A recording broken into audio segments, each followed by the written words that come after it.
Entonces, resulta que en el momento en que se perdieron, digamos, cuando terminaron las guerras napoleónicas, cuando Napoleón fue derrotado en 1815, se instauró lo que en 1815 se llamaba un nuevo orden mundial. Entonces, de los inventos viejos son los nuevos órdenes mundiales. Eso es un invento bastante viejo. Ese nuevo orden mundial, que tenía el nombre de la Santa Alianza, tenía como objetivo crear un contexto global europeo que evitara que los conflictos se regaran y se volvieran europeos, porque las guerras napoleónicas involucraron a toda Europa. Entonces era como una especie de talanquera para evitar conflictos generalizados, por un lado, y por el otro lado era un freno, la idea era reprimir una serie de movimientos revolucionarios que se conoció como las revoluciones románticas, que era la lucha por crear parlamentos, por limitar los poderes de las monarquías. Ese orden tuvo una estabilidad bastante grande en términos en que no se creó un conflicto de carácter europeo durante casi 100 años, aunque el siglo XIX es lleno de revoluciones. Revoluciones hubo muchas, pero se mantuvo, digamos, dentro de la paz en el sentido europeo, aunque hubiera guerras entre diferentes países, pero no hubo una silla tremenda. La cosa más o menos funcionaba, y ese es un periodo además de un oscurantismo muy extraño, porque tiene la Revolución Francesa detrás y la Restauración por delante, y la derrota de Napoleón. Es un periodo parecido a esto que llamamos posmodernidad, porque habían pasado las glorias más impresionantes, y lo que venía por enfrente era una época de restauración, de represión, de reconquista aquí en la Nueva Granada y en toda la América Española. Y ese periodo, que es terriblemente conservador, porque la historia tiene como los movimientos del corazón, ciertos sístoles y diástoles, eso contrae y expande, y cada expansión y contracción deja una serie de ideas en el aire. Entonces, este sistema de paz de la Santa Alianza va a durar relativamente estable hasta 1878, donde hay una variante que viene a cambiar mucho las cosas. Alemania e Italia se convierten en estados nacionales. Aparece una cosa que se llama la fiebre de los nacionalismos, y contra eso no tenemos vacuna. Es una fiebre impresionante en la historia. Entonces, Alemania nunca hasta entonces fue un estado nacional, eran reinos, principados, reinos germanos. Alrededor del ejército prusiano se unifican todas las regiones de Renania, de Baviera, y se convierten en un estado nacional sobre un proyecto militar. Siempre es importante saber sobre qué base se convierte un estado, si es un proyecto religioso, militar, político, porque eso determina mucho su comportamiento en la historia. Sobre un proyecto militar se crea el Estado Nacional Alemán, que es toda la fiebre de Wagner y toda esta cantidad de iconografía que se desarrolla en torno al recién creado Estado Nacional Alemán. Y por el otro lado, Giuseppe Garibaldi, a través de un sistema de alianzas políticas, consolida la Italia, que no se había convertido en un Estado nacional porque fueron grandes ciudades-estados durante la época del Renacimiento. Entonces, Garibaldi, que quedó triste y vulgarmente sometido a nombre de bares y mariachis, fue en realidad el unificador de Italia. Entonces, ahí aparece Italia y aparece Alemania, y eso daña el caminado de la Santa Alianza, porque aparecen un par de fuerzas con las que no se contaban.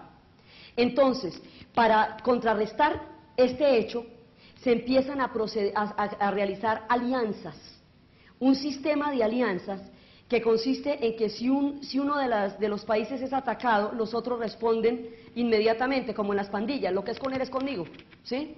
Entonces, resulta que Inglaterra y Francia, esto de Inglaterra y Francia tiene sus curiosidades. Inglaterra y Francia se habían matado durante 700 años, no se podían ver ni en pintura, toda la historia de ellos es una sola matazón, pero a la voz de una Alemania unificada y a la voz de una Italia unificada se unen con una queridura y unos modales y una cosa que eso se llamaría la entente cordiale, porque como que fue la primera vez que se hablaron sin madrearse, entonces la cosa quedó de ese tamaño, la entente cordiale. Y Rusia se va a meter en esta alianza, por un lado. Por el otro lado, Alemania, la recién formada Alemania, entra en alianza con el imperio austrohúngaro, que para entonces ya llevaba 600 años definiendo los destinos europeos, sobre todo de la Europa central. Se crean las alianzas. Italia primero se hace del lado de Gran Bretaña y luego se cambia del lado de Austria y Alemania. Italia siempre se voltea en las guerras, entonces la clavan entre ambos. En ambas guerras le pasó, siempre. Asume posiciones al final y entonces la cogen y la dejan ahí bastante mal llevada en ambas guerras. Entonces, en ese momento, el sistema de alianzas crea un enfrentamiento tácito. Se le había advertido, ¿sí?, al emperador, al rey de Alemania, que no hiciera una armada demasiado espectacular, porque si desarrollaba una armada demasiado espectacular, en algún momento iba a entrar en guerra con Inglaterra, cuyo poderío radica en la armada porque es una isla.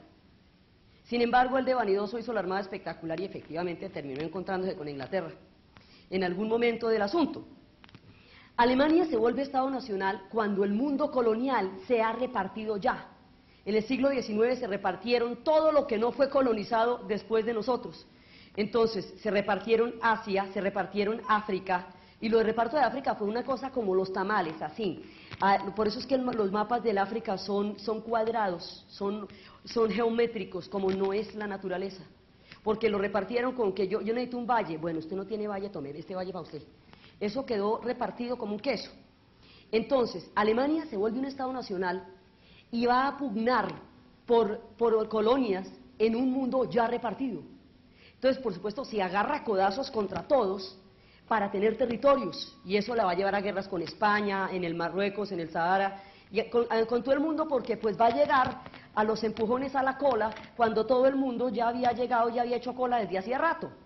Entonces, hay una serie de factores, digamos, el expansionismo, la expansión de la Armada, que van de todas maneras atizando la situación.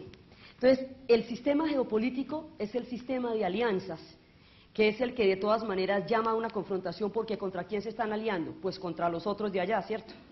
Entonces, ahí hay una bipolaridad. Esa es, digamos, una parte. La otra, hay muchas partes. La Primera Guerra Mundial es muy complicada y tiene pocas miniseries.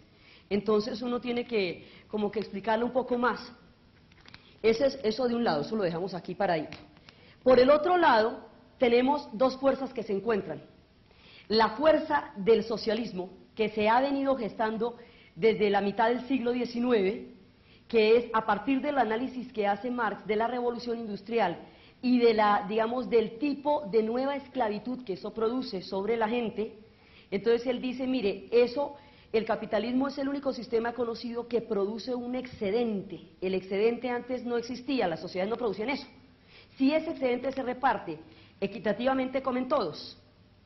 Pero él no dijo cómo tenían que comer ni nada, porque él apenas era un analista. El que tenía que montar el rollo fueron los que hicieron la revolución. Marx ese no era su problema era un diagnóstico.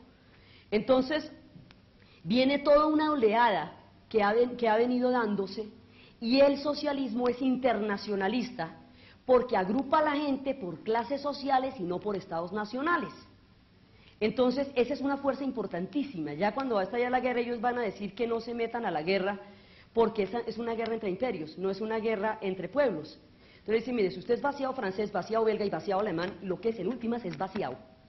Entonces, pues esa es una condición más concreta que la de ser francés, belga o alemán, ¿verdad? Entonces la idea es que coma todo el mundo. O sea, usted me parece muy bien que comen en Bélgica, pero también es chévere que coman en Alemania, ¿no es cierto? Entonces, bien, esa es una fuerza que está organizando todo un movimiento. Y la otra fuerza es la fuerza del nacionalismo.